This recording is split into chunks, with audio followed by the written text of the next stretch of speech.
We tend to think of religious devotion as a straightforward path. You follow the map, you revere the messenger, and you reach the destination. But occasionally, the map itself becomes the distraction.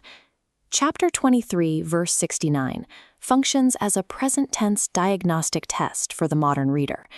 It asks, or do they not know their messenger, so they deny him? The text identifies a fault line between knowing through story and knowing through direct recognition.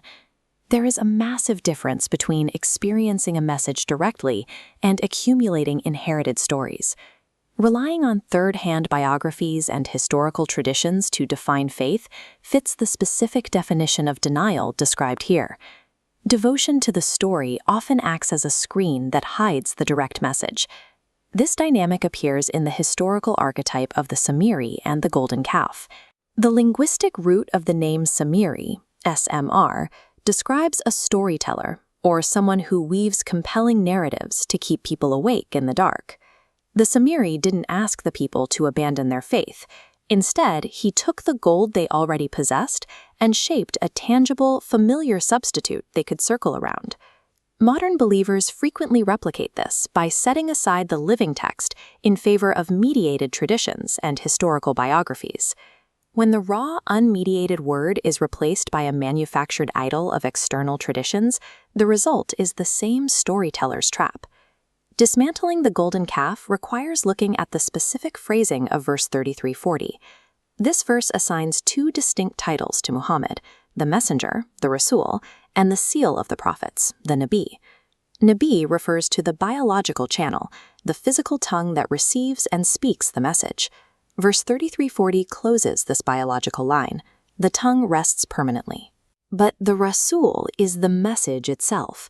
The word remains active, broadcasting regardless of the channel's closure.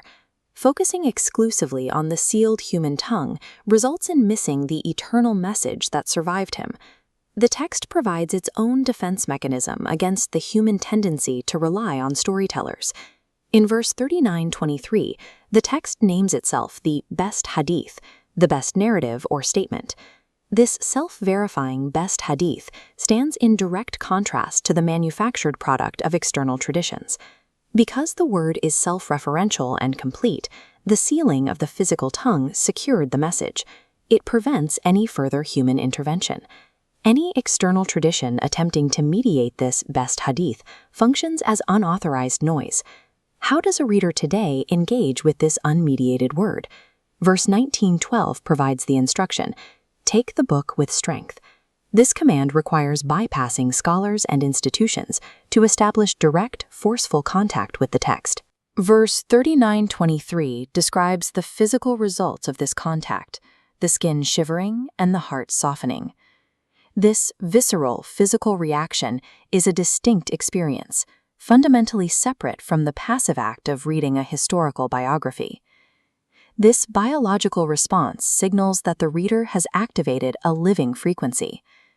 Gripping the text reorients the reader's relationship with time and history.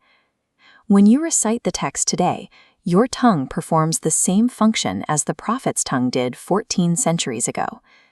This shared action connects the reader and the prophet within the same eternal circuit. The cycle completes here. Know the messenger, take the book with strength, and witness the physical proof. The messenger's presence is not restricted to the past. He is witnessing the reader right now through the eternal memory of the word.